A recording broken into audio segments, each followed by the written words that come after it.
Welcome to another episode of Riding on Caffeine, the podcast where you can come along on a journey with a father and daughter as we attempt to write our first novels. I am Jonathan Franzone, and this is my daughter. I'm Ragan, also Franzone. Tonight we are recording once again from my house. I think this is just our new spot. This is our new spot, it seems, at least for this phase in our lives. And we are also recording at night, which will be pertinent in just a minute. So what are you drinking, Ragan? I am drinking stock cold brew with hazelnut creamer. Yummy. I hate cold coffee. I like home done cold coffee, but I don't like getting cold coffee from coffee shops. Oh, okay.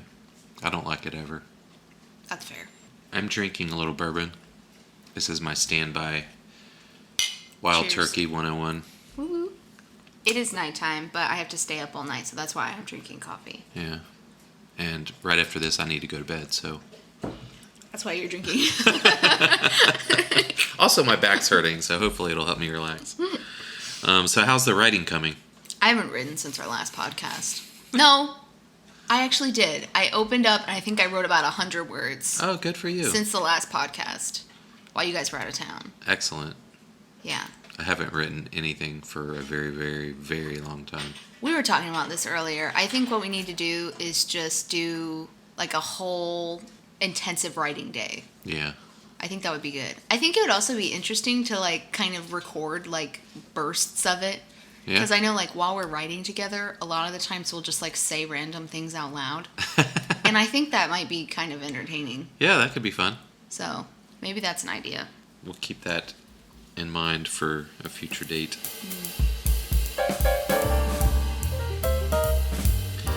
So tonight during this episode, we're going to talk about love interests. So we've been doing this series on different character types. We've done antagonists, protagonists, and side characters. Yep. And so now we're going to talk about love interests. Woo woo.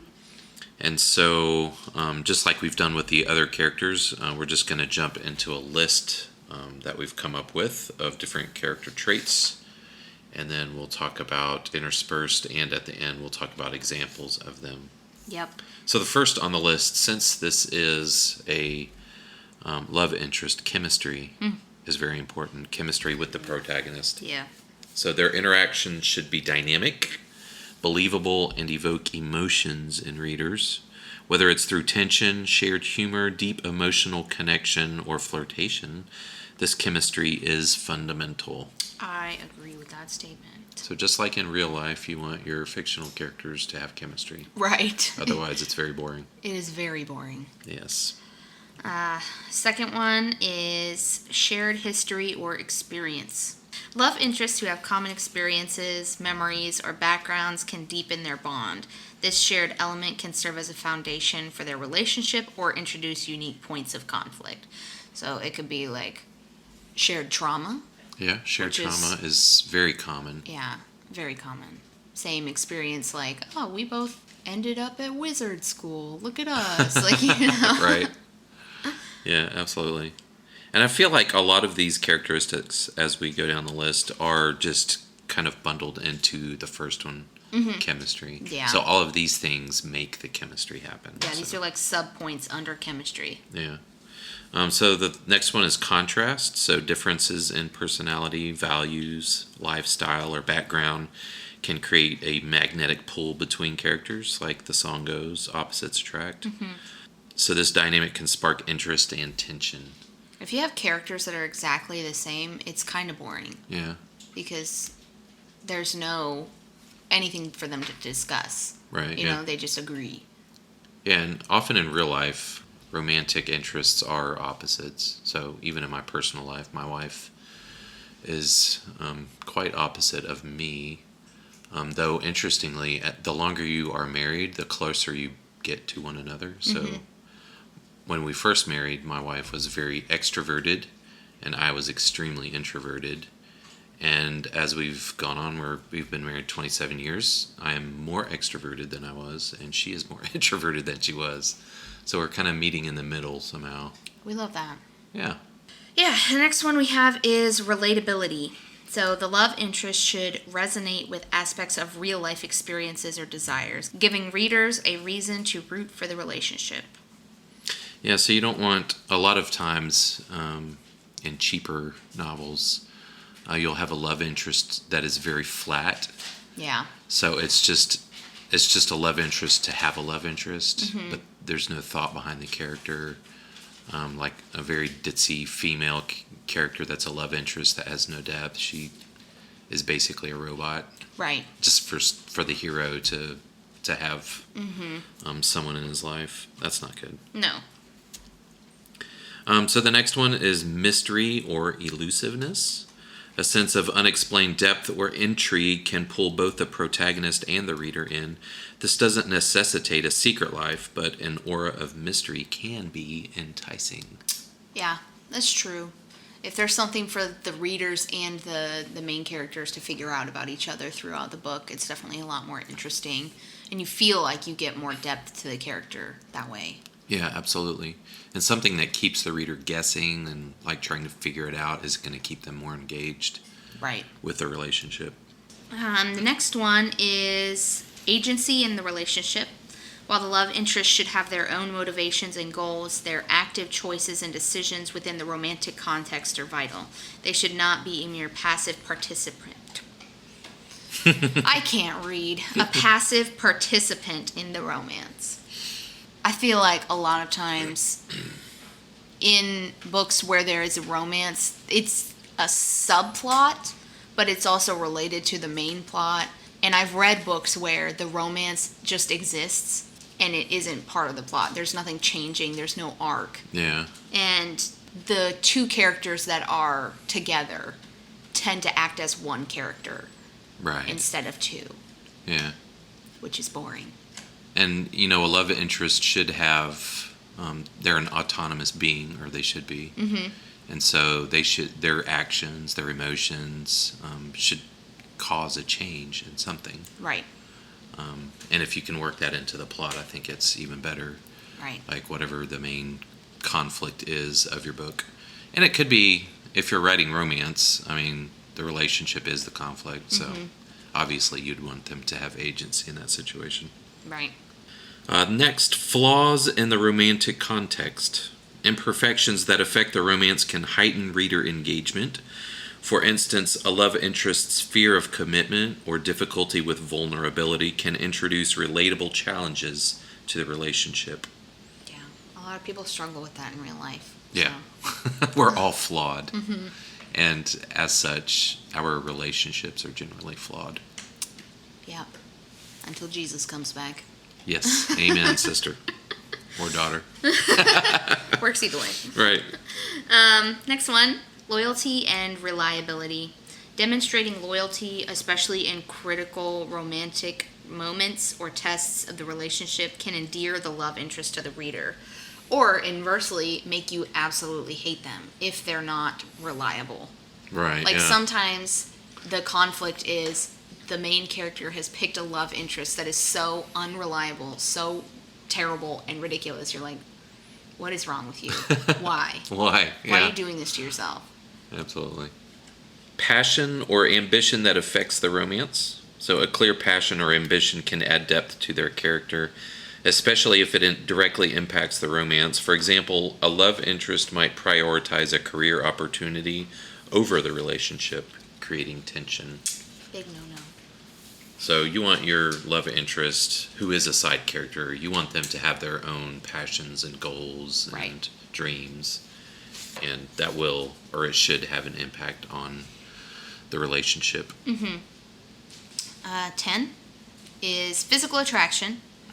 While deeper emotional connections are crucial, physical allure, especially in the initial stages of a fictional romance, can help draw readers into the budding relationship. The exception to this rule is Jane Eyre, in which she frequently talks about how ugly they both are. Nice.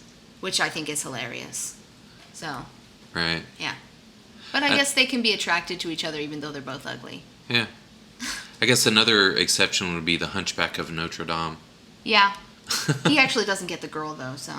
Well, in the cheap direct-to-DVD Hunchback 2 that he does, so. Good for him. Yeah, good for him. Yes, physical attraction is important, even in real life.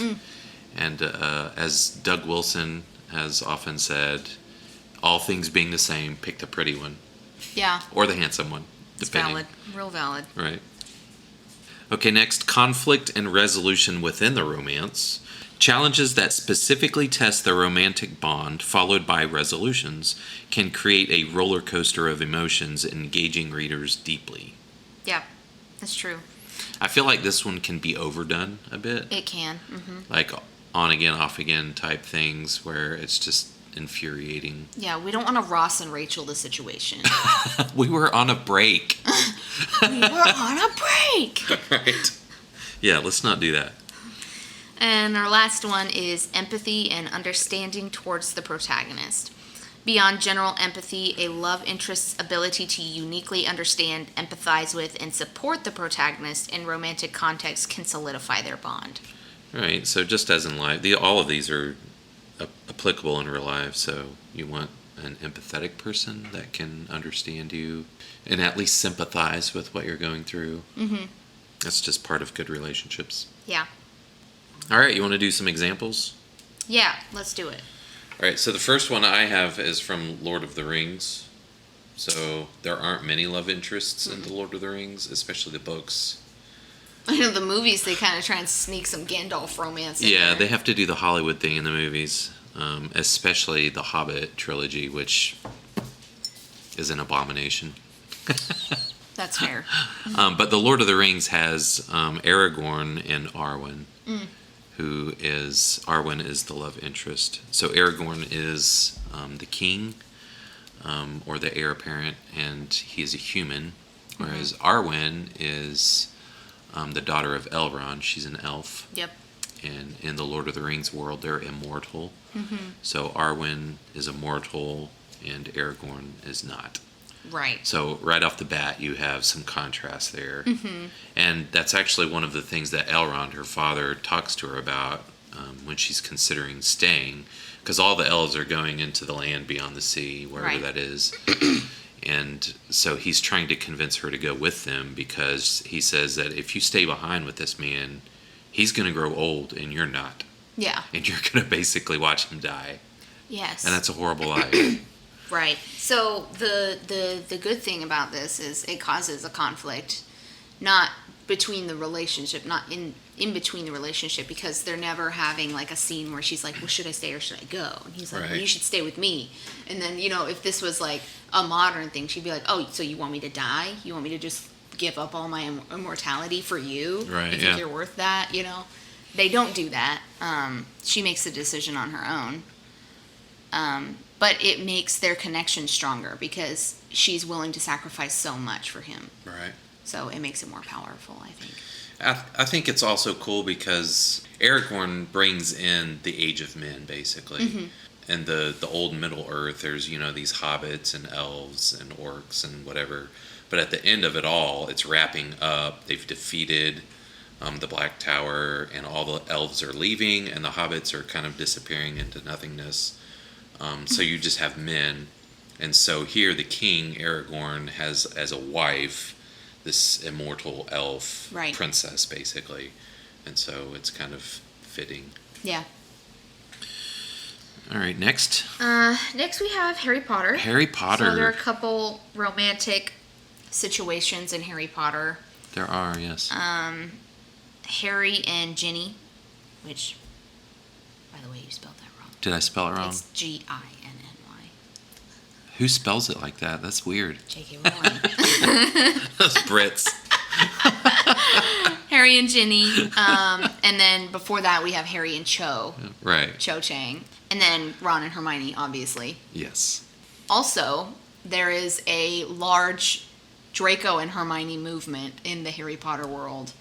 That doesn't exist. It doesn't exist. It's That's not horrible. canon. But a lot of people are really for that. These sickos. I didn't say it was me. I'm talking to the audience. There's I'm talking massive, basically fan fictions the size of huge books that are Draco and Hermione romances. That's disturbing. Yeah, it is. But, it's a thing, and it's crazy. People, bind them.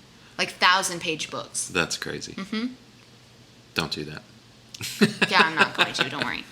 So what makes Harry and Ginny? She's the main love interest. Mm-hmm. I mean, Harry and Cho are it's kind of a weird one of the books thing. Yeah. Maybe two. No, it's just one. Just one. So when he's forming Dumbledore's army. No, it's two. Because it starts out in the Goblet of Fire. Because he asks her to the ball, and she says no, because Cedric... Remember, that's the whole arc of the whole romance is Cedric dies, and she's freaking out the whole time. Yeah. Harry and Ginny are a good couple, I think. It's hard for me to recall because it's been so long since I've read the books, and movie Ginny is the worst. She's so flat. There's absolutely no character. Right, yeah. But in the books, she is a very good dimensional character.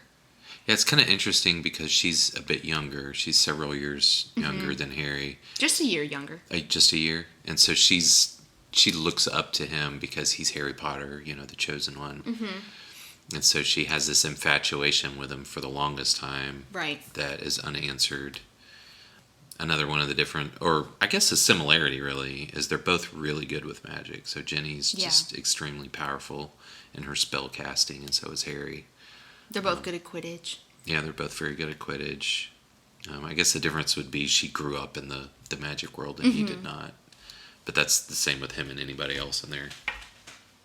I think that in some conflict that they have is they do a little teeny bopper on again, off again situation where he's dating Cho and then they're kind of flirting. Right, and then she's dating Dean and then they're kind of flirting. And then she's I think she does something with Neville for a little bit. Oh, yeah. She goes to the ball with him. Yeah, and Harry gets jealous. Yeah. And so there's some conflict there. And I thought that was all good, though. Yeah. And it built to the final get together of them. The hookup. It's not really a hookup. I don't know. It's I mean, eventually they do, but it does. It builds some momentum. Yeah. Some expectation. I'm just trying to think of the word. Yeah. And then Ron and Hermione, obviously. Oh, Ron and Hermione. Hermione. So she also grew up in the human world. She's the child of two Muggles. Mm. But she's a mudblood. But she knew about the magic world. And she's super smart and she studied it a lot, whereas Ron's kind of a dope. Yeah. Ron's job in the trio is just to be a good friend. Right. He's just a good, except for that one time when he wasn't, but then... And then that second time when he wasn't. Right. Right. I think we've talked about those before. But I think they're good. Yeah, and there's together. some false starts with them as well. Right. Ron wants to ask her to the ball, but he waited too long, just like Harry. Right. And so she goes with, what's his name? And then he gets with Lavender. Right, yeah. Which is a hot mess. That was terrible. Yeah. So, there's a couple on and offs for them too, which I feel is relatable for the book type, because teens are very much like that. On again, off again. Absolutely. Ross and Rachel. Yeah. Ross and Rachel. Mistborn. You just go down the list? Yeah. I can't talk much to Wax and Maris because I haven't read all of the second trilogy. Oh, you haven't, have you? Nope.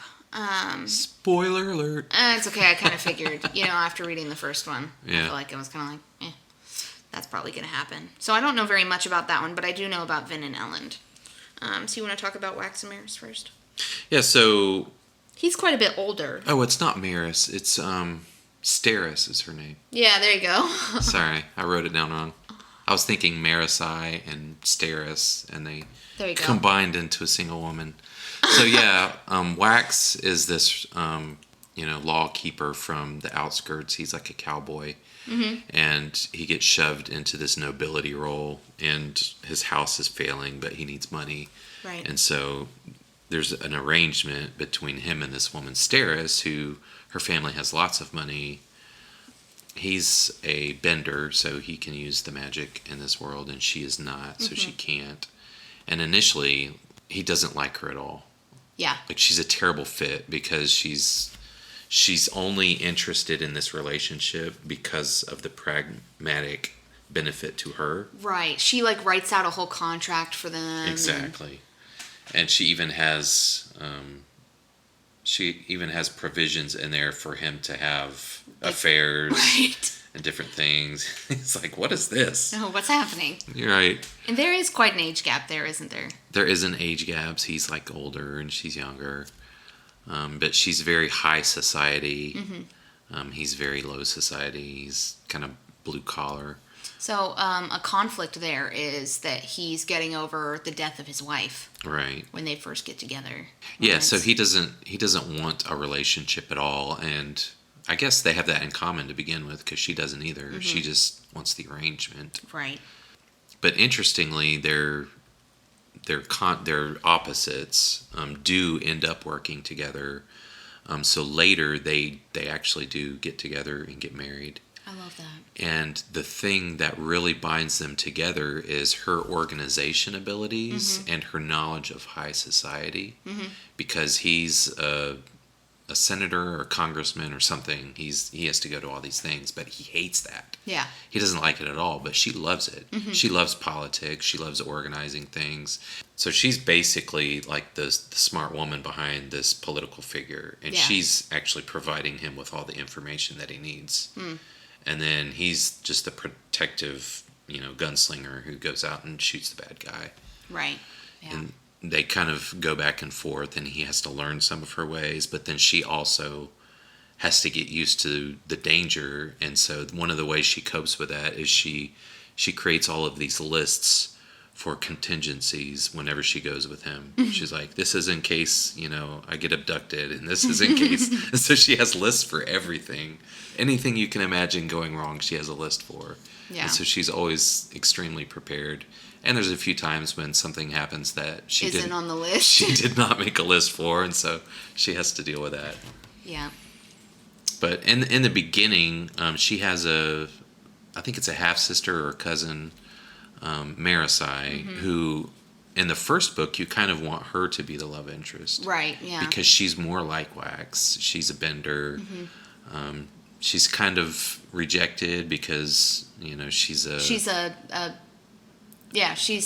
half sister, so she's right. like from a bad mom or right. something. I think she's from an affair right. with Steris's dad had an affair and had her, and so she kind of fits better with him. Yeah, she likes the adventure. She loves the adventure. She's studied all of his exploits. She's some sort of reporter or something. Initially she was, and then eventually she goes into the police force. Oh, good for her. Yeah. Love that. But she ends up not being the love interest, and instead he does fall in love with Steris. I didn't like them together when I read the first one. I felt like she was too clingy. Yeah. And he was kind of like, I don't want this. Yeah, she did have a bit of hero worship. Yeah. Which isn't good. It's not good for a relationship. No, probably not. All right, next we have Vin and Elend. Vin and Elend, I think they're a sweet couple. Yeah. They have I think they have really good growth throughout the story, the trilogy. Because at the beginning, they kind of start off, Vin is kind of masquerading as someone from high society. Right. When they first meet. She does the whole My Fair Lady thing. Right. And they kind of start to like each other and flirt. And he's flirting with her because it makes his dad mad.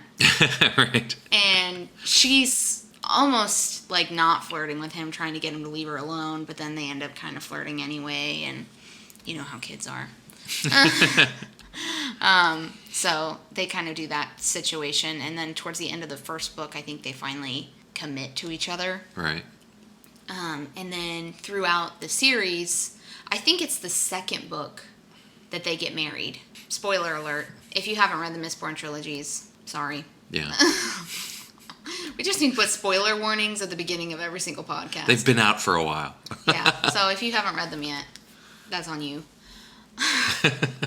So they get married, I think, in the second book. At the very end of the second book, Sazed marries them. Freaking Sazed.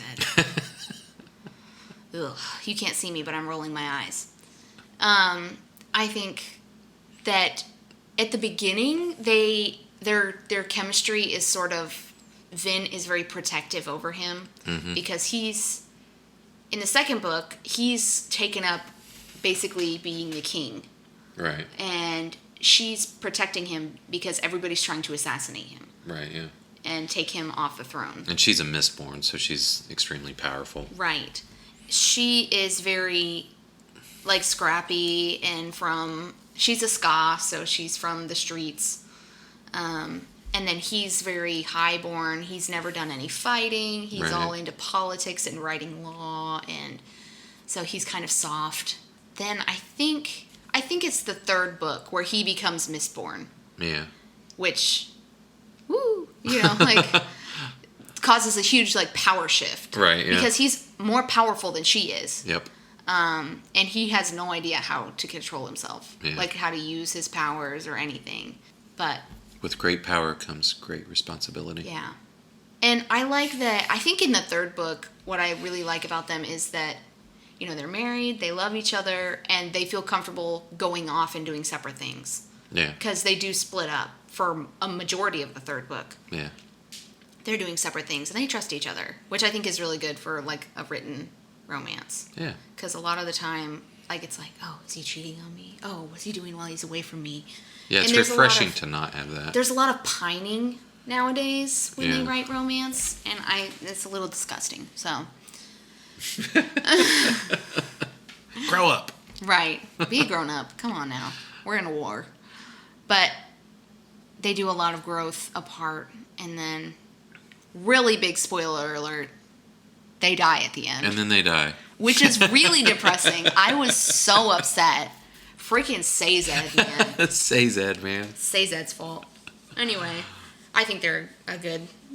Obviously, Brandon Sanderson knows how to write romance. Yeah, I think those are the only two romances I have of his to really go on. Yeah, but they worked well because they weren't the thing. Right. Mm-hmm. They were just part of the story, and it did add to the story, but it wasn't something that you focused on. It wasn't the main plot line. Right. There is in Mistborn, there is Breeze and that princess chick who they kind of flirt a little bit, and Breeze is the one who controls emotions. Right, yeah. And he is kind of older, and he ends up with that really young chick. Yeah. And really he young kind chick. of pretends like he doesn't like her for like a majority of the book, and then they kind of end up together-ish. He doesn't want to be that old creep. Right. He is. And then also, I don't have much to go on with The Way of Kings, but there is like a small like romance with Dalinar and Yasna's mom. Yes. I can't remember her name. Which is his his deceased brother's wife. Right. He and his sister-in-law. It's kind of a forbidden love. Yeah. Which actually makes it very interesting. Right. Mm-hmm. They have a history because he loved her first. Right, yeah. And then he introduced her to his brother, and his brother jumped first, asked her out, and she was like, well, Dalinar's never going to ask me out, so might as well marry this guy. Right, and then the king dies, and she's a widow, and for the longest time they don't do anything about it because it wouldn't be proper. Yeah, and then Dalinar's like, well, forget this, I'm going to die anyway, so might as well go for it. Yep. All right, since we've done Brandon Sanderson, we might as well do Hunger Games. Yep. This is the Brandon Sanderson and Hunger Games podcast. So who do we have in Hunger Games? Oh, we've got Katniss, and this is the love triangle, which I really resent that people talk about Hunger Games for the love triangle, because I feel like it's not a love triangle. I don't feel like Gale is worthy to be part of the love triangle because he's stupid and I hate him. But it is. So in the beginning, Katniss and Gale are a thing. No, they're not. No?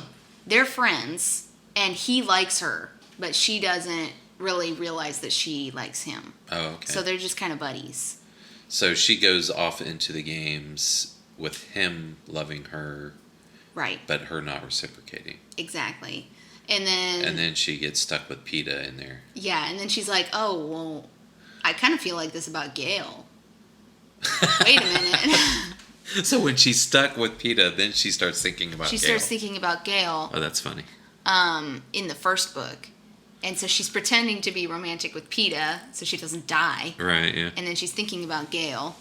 We don't ever see from the book perspective what Gale's thinking because it's all in first person. It's all first person, yeah. In the second book, Gale just turns into this horribly manipulative garbage human that he actually has a moment in one of the books where she like kisses him.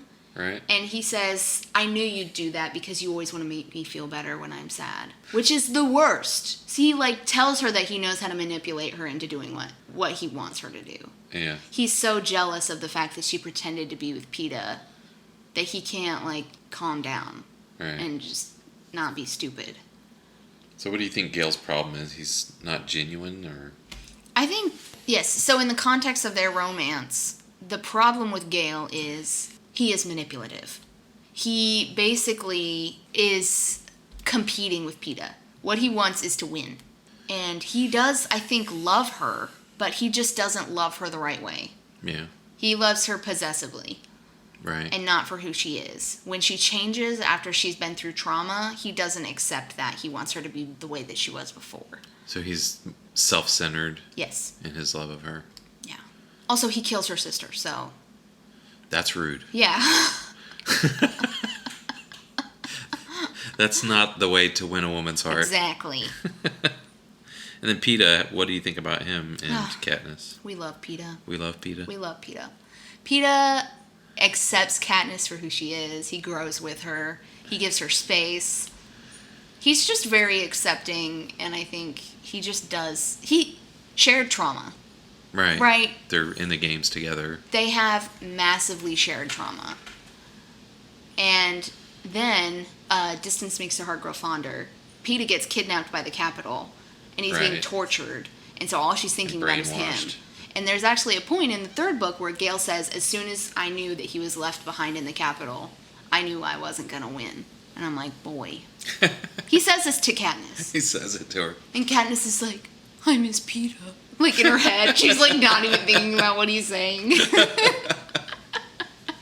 I'm sorry, were you talking? Right. And then they have the conflict of, once they get Peta back from the Capitol, he's hijacked. And so he's, like, they've genetically altered his brain to think Katniss is a threat. So he tries to kill her, and then he hates her, and he's scared of her.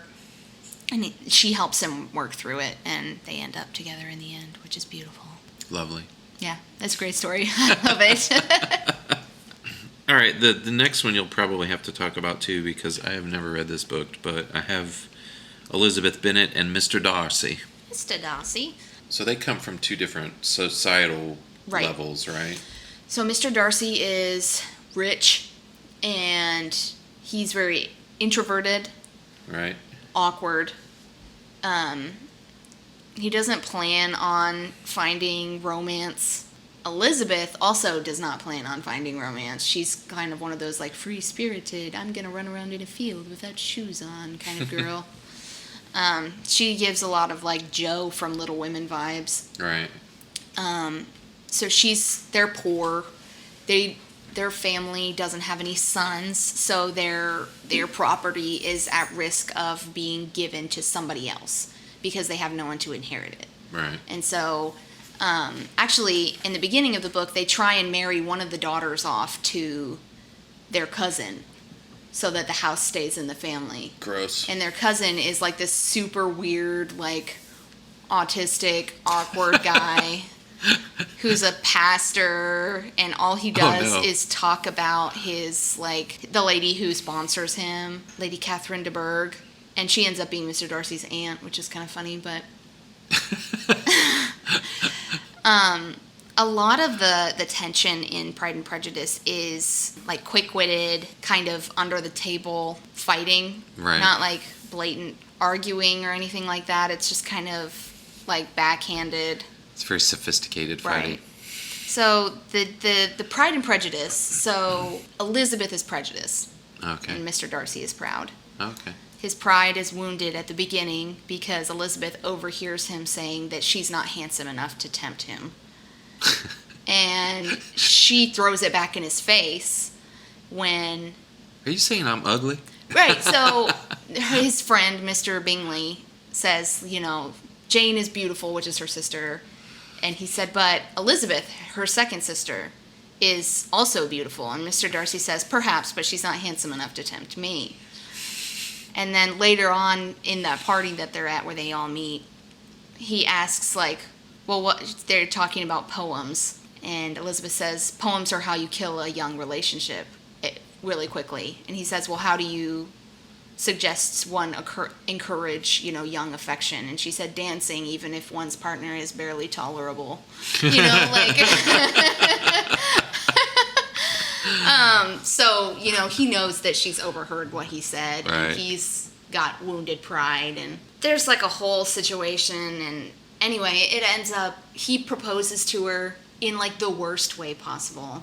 He basically follows her, corners her, and says, your parents are the worst, your sisters are obnoxious, you're poor, and I should not have even thought about liking you, and I don't want to like you, but I love you, will you marry me? And she basically says, hell no. Why would I ever want to marry you? What a way with words. Right. But then they kind of spend some time together accidentally, and a couple things happen, and it comes out that there's a lot of reasons for the way that he acted the way he did. Things are explained, but also he changes the way that he is. Oh, good. So there's character development. Right. He betters himself, and she betters herself, and they kind of meet in the middle. Oh, nice. And would you say it's kind of an enemies to lovers trope? Oh, yeah, for sure. Next, I have Wesley and Princess Buttercup from The Princess Bride. Yeah, that's a good one. I think they're a great couple, a great love interest. It's difficult to tell who the love interest is because they're both pretty primary characters. Yeah. I would say Wesley perhaps a little more. Because maybe he's just more active in the story. The narration is focused on Buttercup. Right. In the story. So, I don't know. I don't know either. But what I love about them is that their love for each other is unconditional and unwavering. Right. Even when he's gone for however many years, she never doubts that he's coming back for her. Even when, she gets swept up by Prince Humperdinck. Right. She knows that he's coming to save her. Even on, the day that she's getting married. She says, no, Wesley's coming for me. He's coming. I know that he's coming for me. And he does. He does, yes. True love. No, he said, to believe, which means to bluff. Yeah, it's a very comical story, which I love. So the comedy surrounding their intense love makes, I think, for a great story. Yeah. One of the interesting things about their relationship is they start out as a couple in love. Yeah. So he's the farm boy, and he always says as you wish, and she's telling him to get down the pot and do different things around the farm, and then he goes away. And then she realized what he really meant was, right, I love you. I love you. And so he becomes the Dread Pirate Roberts. So when he comes back, she doesn't really know who he is until he utters the phrase, as you wish, and then she realizes. So there's a bit of conflict in the middle where he's actually saved her from the guys from the guys that were going to kill her, but she thinks he's terrible and has captured her. Her true love. Right, her true love. He even teases her. He talks about how he killed him himself. Right, yeah. Still playing the part. I think in that scene, he's trying to judge if she really missed him or not. Right. Because he's kind of mad at her for getting engaged. Yep. Until he realizes that she was kind of forced into it. Yep. True love conquers all. It does. That is the story of that. That is the story. That's old magic. That's good magic. Next is one I'll probably have to talk about because you haven't read The Green Ember. Correct. I just finished it, all 4 books. Congratulations. Of the main books. So in that book, these are bunnies we're talking about. Yeah. But 2 of the main characters, the series starts off with Heather, this bunny, and her younger brother, Pickett. And so what happens is the wolves, while they're away, their parents send them off because somebody important shows up and they need to have a conversation. So they're sent away, and when they come back, They don't even make it home, and there's wolves like swarming the area and chasing them. And then they finally get back to their house, and it's on fire. And these two guys end up saving them, and it's an older guy who's their uncle. A bunny. A bunny. Okay. Yeah. An older bunny gentleman named Wilfred, and what appears to be like his nephew or his son. It's really ambiguous. But this bunny's name is Smalls. He calls him Smalls because he's kind of small. And so Pickett thinks he's the same age, but he's actually a lot older and more skilled. But Smalls, as it turns out, is the heir to the throne. Oh, dang. So his father, the king, was killed by Morbin Blackhawk, the evil bird of prey. And he was actually betrayed by another one of their relatives, there's a lot of intrigue. Rude.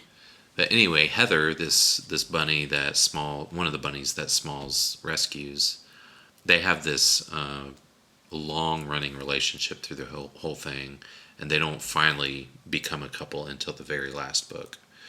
And so they're a great couple because she comes from sort of just a common family. It's not really a common family because they kind of come from the king's entourage, their lineage, but she doesn't know that. Right. Because they're in hiding, and so they had to keep all of that hidden from them, and they just tell them these stories about the old king, and they want them to know the stories, but not know that they're connected to them. Right. And so she kind of grows up as a commoner. She becomes a healer and trains to be a doctor, and so she's a field medic, whereas Smalls is a very apt warrior. He's very skilled with the blade, and he's taking charge. And when it finally comes out that he is the heir to the throne, then he becomes very active. They become separated for a long time, and then they finally get back together. And she becomes the queen. Spoiler alert. I have an important question for you. Yes. At any point in the book, does she say, "You're killing me, Smalls"? No. Darn. What a missed opportunity. That is a missed opportunity. I'm going to have to write to the author and let him know. Like why? Why didn't you kill him? Come on now. Yes. You could have worked that in any number of ways. Yeah, so many ways. But one of the things I think that makes them a great love interest is dedication. So early on in the story, there's a high degree of empathy between them.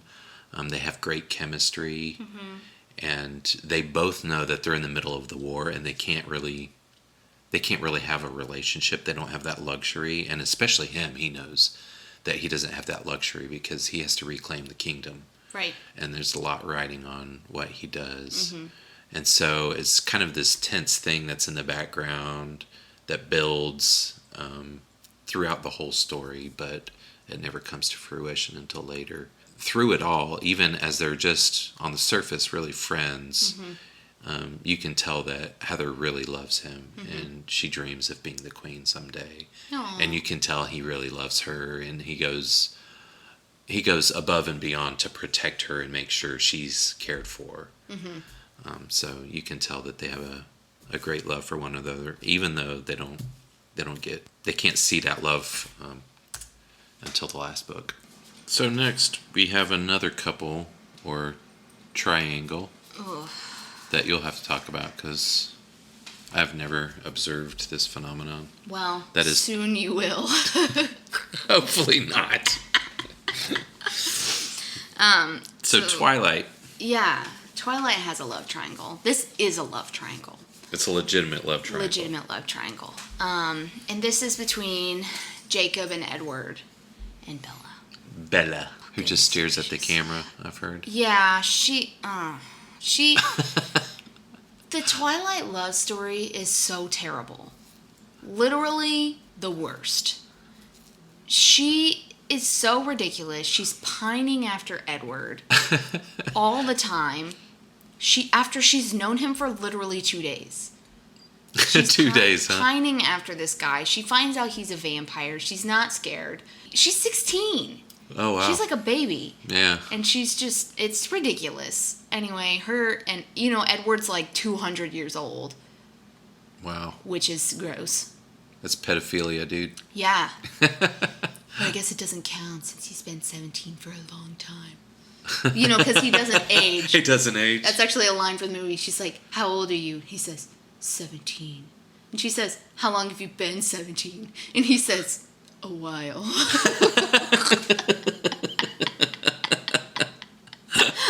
That's some good dialogue. It's terrible.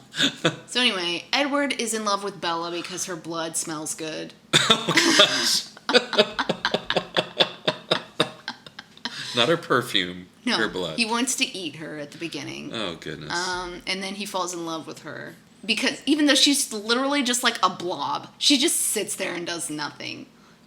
That's what he likes about her, because he's undead. Yeah, he's like, whatever. Anyway.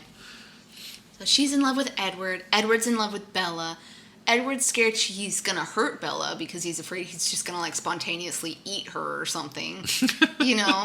And he's scared that he can't introduce her to his family because his family's going to eat her. Obviously. Because they're all vampires. And then also another character that is in love with Bella is Jacob, and he's a werewolf. And werewolves. he can't control his emotions because werewolves have no self-control or something crazy stupid like that, and they get angry all the time. He's possessive over Bella.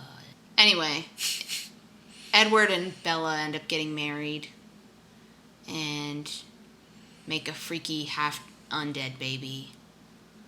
Lovely. That's That gross. ages rapidly. And you find out Like in Benjamin the end, Button. Yeah, it's weird. You find out in the end that the reason that Jacob loves Bella is because he's imprinted on her unborn daughter, and he's like destined to be her mate, even though she's literally a fetus, unborn, Oh, no. not even fertilized, unborn, just like an egg. That's creepy. And then after they have the baby, he like falls in love with the baby. What? And that's why he was in love with Bella the whole time. Oh. That's the way they go. It's weird. This is horrible. It's so terrible. It's such garbage. I don't know how it got so popular. But yeah, that's a terrible romance. Yeah, that's bad. Bad. Real bad. Is there anything redeeming about it? No. No. No. Just no.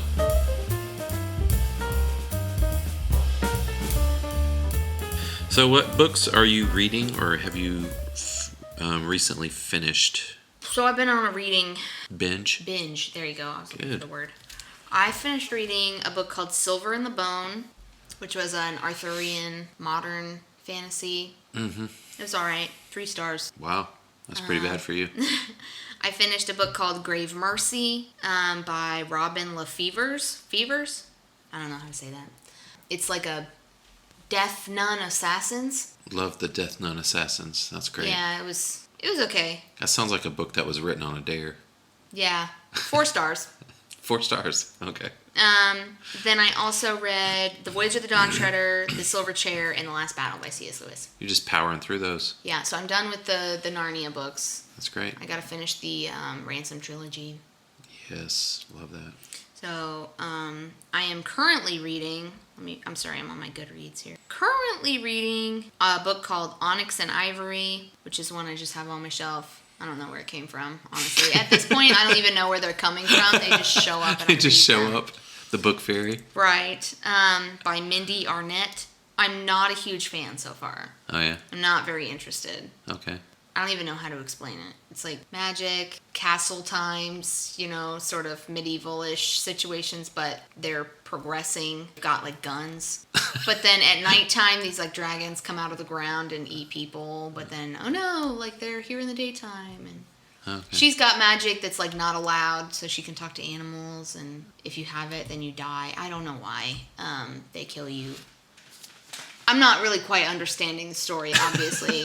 I'm not a huge fan, so I'm not really invested. But I'm also reading The Blood of Elves, which is the first book of the Witcher series. Oh, okay.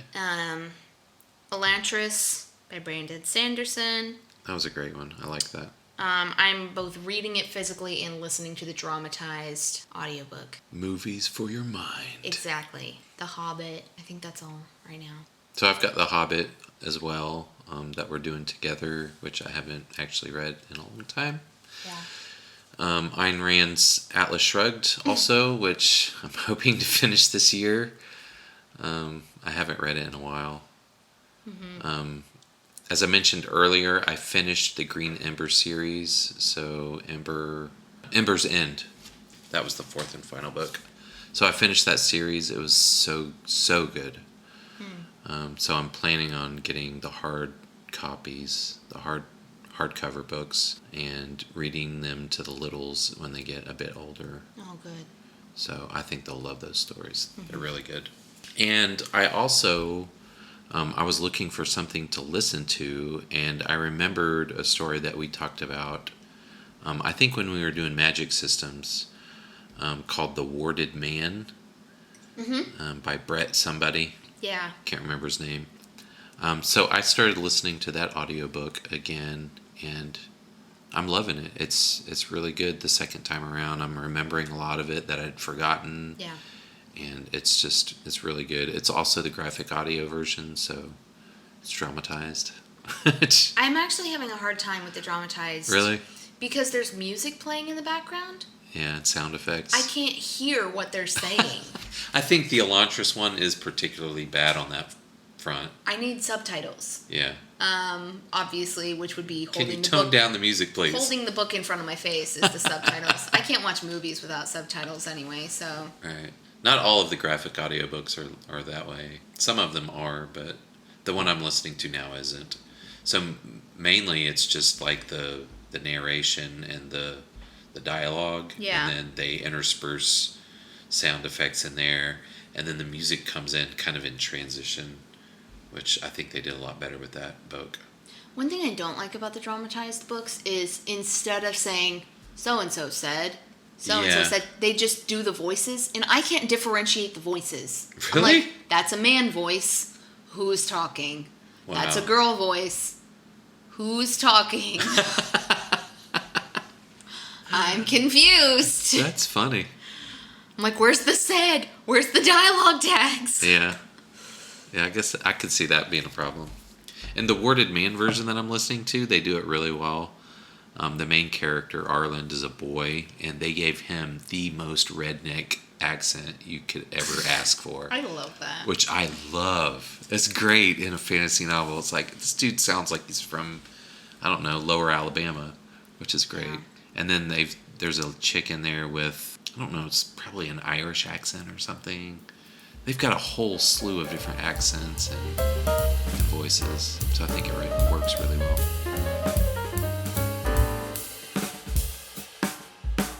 Thank you for joining us in this episode of Writing on Caffeine. We hope you'll join us again in 2 weeks. Please subscribe wherever you find podcasts. If you are so inclined, leave us a review. 5-star reviews are preferable.